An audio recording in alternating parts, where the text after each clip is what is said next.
कल्याण डोंबिवली महानगरपालिका पूर्व प्राथमिक माध्यमिक शिक्षण विभाग आणि बाल कल्याण यांच्या संयुक्त विद्यमाने आयोजित केलेल्या अंधश्रद्धा महिलांचे आरोग्य तसेच अन्न भेसळ या विषयावरील महिलांसाठी एका मार्गदर्शन शिबिराचे आयोजन केले होते। आचार्य अत्रे नाट्यगृहात झालेल्या या कार्यक्रमाला महिलांचा चांगलाच प्रतिसाद मिळाला।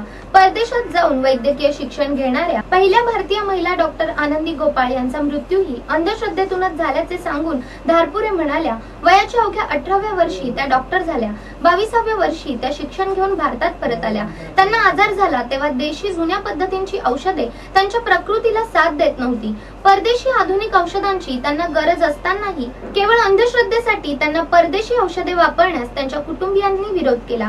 त्यामुळे त्यांचा अंत झाला अशी खंत व्यक्त करून त्या म्हणाल्या, वटपौर्णिमेसारखे सण महिला साजरे करतात, पण वृक्षांचे संवर्धन संरक्षण किती महिला करतात? मांजर आडवे जाणे म्हणजे कामात अडथळे येणे ही अंधश्रद्धा उच्च शिक्षितात आजही दिसते। अंगात येणे ही मानसिक आजाराचे लक्षण आहे अशी अनेक उदाहरणे देऊन त्या म्हणाल्या, प्रत्येक वेळी श्रद्धा या तपासून पाहिल्या पाहिजेत। डॉक्टर स्वाती गाडगीळ यांनी महिलांना आरोग्यविषयक मार्गदर्शन केले। बाल कल्याण समितीच्या सदस्या उपेक्षा भोईर, रेखा जाधव, लक्ष्मी बोरकर, वंदना गीद आणि महिलाही यावेळी उपस्थित होत्या। Bureau report, India TV news.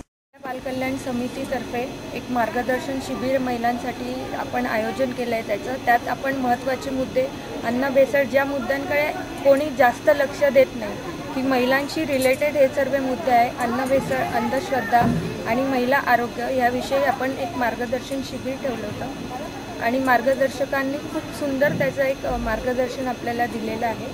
आणि त्याच प्रोग्रामला फॉलो करून आपण जे शिलाई मशीन प्रशिक्षण दिलं होतं, शिलाई प्रशिक्षण महिला